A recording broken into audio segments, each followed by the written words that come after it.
Viernes 31 de enero de 2025. Tres mensajes del Evangelio de hoy, tomado del Evangelio de San Marcos, capítulo 4, versículos del 26 al 34.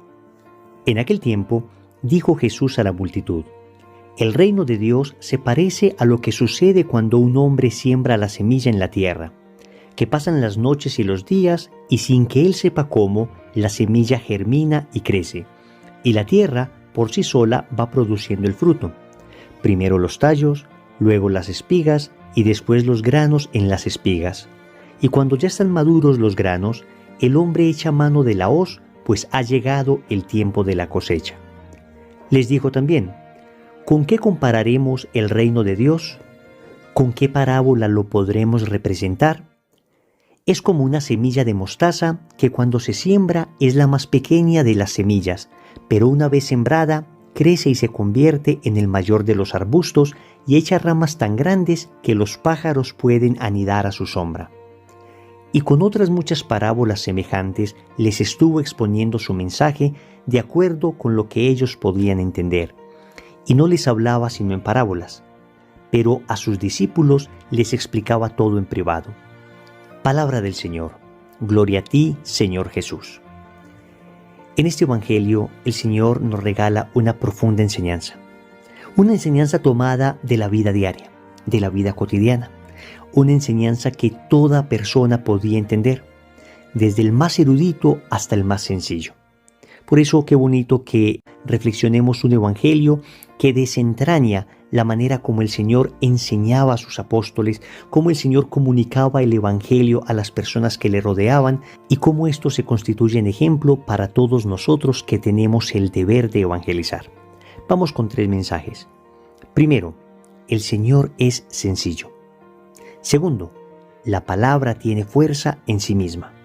Tercero, el Dios de lo pequeño. Vamos con el primer punto.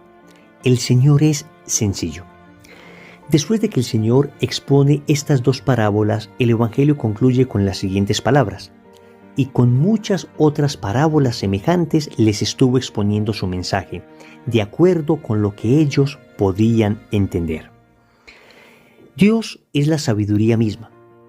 Jesús no solo era sabio, él mismo era la sabiduría encarnada, es decir, aquel de que procede toda sabiduría.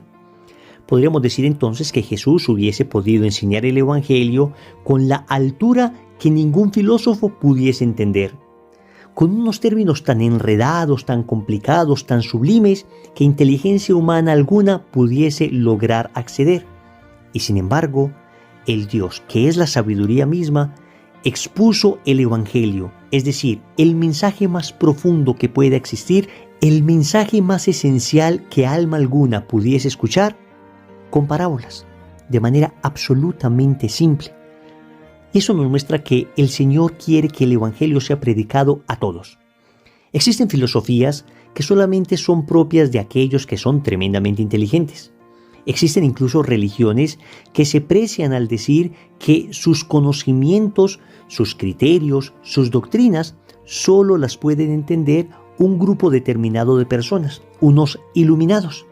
De hecho, hubo una herejía llamada el gnosticismo al inicio de la Iglesia que pretendía que el Evangelio fuera solamente privilegio para algunos iluminados, privilegio para algunas personas lo suficientemente inteligentes para poder entenderlo.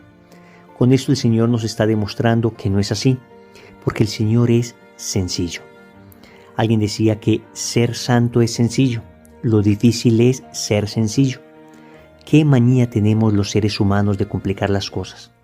Cuando leemos, por ejemplo, el Sermón de la Montaña, luego vemos una enorme cantidad de exégesis, una enorme cantidad de libros, volúmenes y volúmenes que hablan sobre esto. Algunos teólogos que incluso lo estudian tanto que al final terminan concluyendo todo lo opuesto de lo que dice el mismo Evangelio, de lo que dice el mismo mensaje. Después de ver todo esto, uno se pregunta, ¿y de qué sirve tanto estudio si no se vive? Atentos, no estoy despreciando la teología, no estoy despreciando la necesidad de que tengamos eruditos en la materia. Un Santo Tomás de Aquino, por ejemplo, con su Suma Teológica, un San Agustín con sus diferentes obras. ¡Qué profundidad! ¿Cómo lograban llegar a la profundidad del texto bíblico? Pero San Francisco de Asís nos recuerda que todo esto no sirve si no se vive. Por eso San Francisco repetía frecuentemente que el Evangelio se debe vivir sin eglosa, es decir, sin suavizarlo, sin tratar de explicar aquello que parece duro, fuerte, aquello que nos exige cambios radicales, sino vivirlo tal como nos lo presenta el Señor. Repito, habrá por supuesto cosas que se deban explicar, como cuando el Evangelio dice: si tu mano te hace pecar, córtatela. Claro que ahí no está hablando de la materialidad de cortarse la mano, sino que nos está hablando de la necesidad de cortar radicalmente con el pecado, y para ello tenemos el magisterio de la Iglesia que nos enseña. Pero si nos acercamos al Evangelio con corazón simple, con corazón humilde, vamos a darnos cuenta entonces que en realidad el mensaje del Señor es simple, es radical, pero simple, es contundente, pero simple.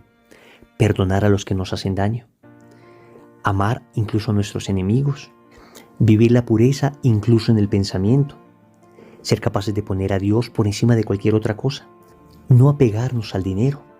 Son cosas claras, son cosas simples. Luego, el vivirlas ya no es tan simple, porque requiere ayuda de la gracia. Y digámoslo sinceramente, si es que tuviésemos la ayuda de la gracia en nosotros, si es que dejásemos que esa gracia fuese fecunda en nuestra alma, incluso vivirlas también sería fácil. Con nuestras propias fuerzas, imposible. Con nuestras propias fuerzas, preferimos inventarnos lo que Jesús nos dice, rebuscarnos palabras sofisticadas para tratar de desviar la atención de lo esencial. A veces nos quedamos desviando la atención de lo esencial, que es vivir lo que Jesús nos dice. Y les debo decir con sinceridad, ha ocurrido en algunos teólogos que, como les parece imposible vivir lo que Jesús dice, prefieren distorsionar la enseñanza de Jesús, repito, con un lenguaje edulcorado de sabiduría, con un lenguaje bastante rimbombante, pero en todo caso traicionando las palabras del Señor, con tal de no vivir aquello que el Señor nos muestra. Debemos recorrer más bien el camino de los santos, que es reconocer que el Evangelio es simple y exigente, y que por nuestras propias fuerzas no podemos. Necesitamos la ayuda de la gracia para poderlo vivir. Segundo, la palabra tiene fuerza en sí misma. El Señor comienza con una bellísima parábola. Habla de una semilla que está en la tierra, y pasan las noches, los días, y sin que se sepa cómo, la semilla germina y crece. Y miren la expresión tan bella que utiliza el Evangelio. Dice que por sí sola va produciendo el fruto. Eso nos está hablando de la eficacia que tiene la palabra de Dios, y eso nos llena de consuelo, porque en muchas ocasiones nosotros pensamos que el fruto del Evangelio depende de nosotros. Nosotros creemos que el fruto de nuestra evangelización es un fruto que va directamente en relación con nuestro esfuerzo, y no es cierto. El Evangelio es eficaz por sí mismo. La verdad tiene una fuerza aplastante. Lo que nos corresponde hacer a nosotros que tratamos de evangelizar es simplemente ser instrumentos dóciles, pero sin llegar a pensar que depende de nosotros el fruto del Evangelio. Nos corresponde sembrar y hacerlo lo mejor posible, pero eso será solo un 1%. El 99% depende de Dios y es la eficacia que esa palabra obra en los corazones. Y eso también nos libra de la soberbia, de pensar que cuando muchas personas logran acercarse a Dios por tus palabras, por tus ejemplos, por tu apostolado, pues creer que somos nosotros los que logramos esto. No, amigos, la semilla es perfecta. La semilla es tan maravillosa que es capaz incluso de producir fruto en un desierto. Y a veces pensamos que el milagro es nuestro. Un alma difícil de convertir escucha la palabra y se convierte, y creemos, llenos de soberbia, que el fruto es nuestro. No, señores, el Señor hoy con esta parábola le da una bofetada a nuestra vanidad y nos recuerda que debemos hacer lo que nos corresponde, pero debemos confiar porque todo en último término depende de Dios. Y eso también llena de alivio a las personas que siguen orando por la conversión de familiares y no ven frutos y piensan que nunca se va a dar esa conversión. Amigos, tranquilos, la semilla del Evangelio es muy eficaz y llega el momento en que el Señor toca esos corazones. Nos corresponde seguir orando. Tercero, el Dios de lo pequeño. Y dice el Señor en la última de las parábolas: que el reino de los cielos es como una semilla de mostaza que cuando se siembra es la más pequeña de las semillas, pero una vez sembrada crece y se convierte en el mayor de los arbustos. El Dios de lo pequeño, el Dios que obra en lo simple, el Dios que se vale de lo pequeñito para hacerlo grande.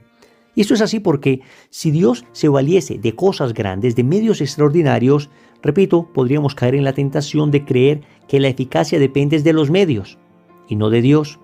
Por eso el Señor normalmente se escoge lo más simple. Pensemos, por ejemplo, en las apariciones de la Santísima Virgen María. ¿A quién se le aparece la Virgen? ¿A grandes eruditos?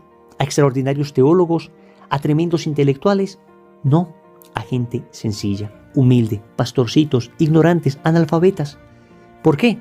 Porque de esto pequeño Dios es capaz de hacer lo grande. Y cuando esta obra que inicia pequeña se vuelve grande, todos quedan con la certeza de que lo que sucedió es una obra de Dios, porque estas personas tan simples, tan sencillas, no hubiesen sido capaces siquiera de inventar, ni siquiera de imaginar todo lo que estaba sucediendo. El Dios de lo pequeño es el Dios que mira el corazón sencillo y humilde. Pensemos en Santa Teresita del Niño Jesús y su caminito espiritual. Esta bella santa francesa que nos enseña que debemos sentirnos pequeños ante Dios para que Él haga lo grande a través de nuestra pequeñez. Un llamado a la humildad, amigos, un llamado a la humildad.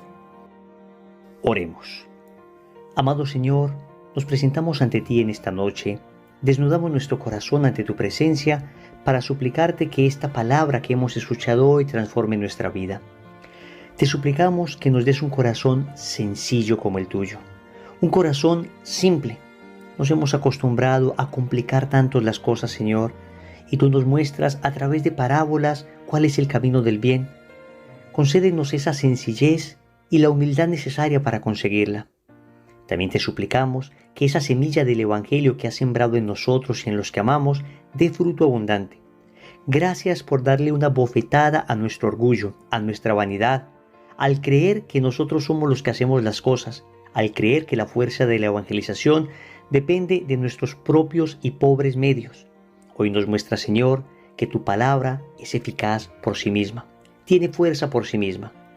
Finalmente, te damos gracias, Señor, porque siempre te has valido de lo pequeño. Tú, el Dios de lo pequeño, siempre te has valido de lo pobre, de lo despreciable para el mundo, y a través de ello has hecho tu obra. Hoy te suplicamos, Señor, que hagas nuestro corazón sencillo y humilde, para que a través de él puedas obrar como tú quieras. Señor, dame lo que me pides y pídeme lo que quieras. Amén. Recordemos entonces, primero, el Señor es sencillo. Segundo, la palabra tiene fuerza en sí misma. Tercero, el Dios de lo pequeño. Compromiso. En el rosario de hoy vamos a pedir la virtud de la humildad que tanto necesitamos. En el nombre del Padre, y del Hijo, y del Espíritu Santo. Amén.